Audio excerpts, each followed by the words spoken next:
Ayan, dito tayo guys, mag-harvest tayo guys, na kapitbahay natin, kapitbahay namin, ano guys, yan. Maliliit yung, limon nila. Ayan.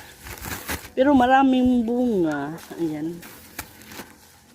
Para sa, mother ko.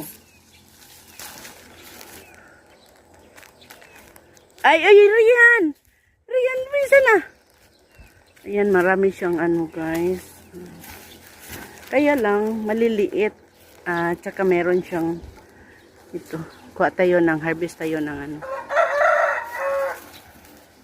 kalamansi. Ay, mahal kaya ng 1 kilong kalamansi ngayon. So, kung punta ako dito sa Gumgum guys, free lang ito. Ayan. Rian! Yan kasi ito. Ayan, tinutulungan niya ako mag-harvest.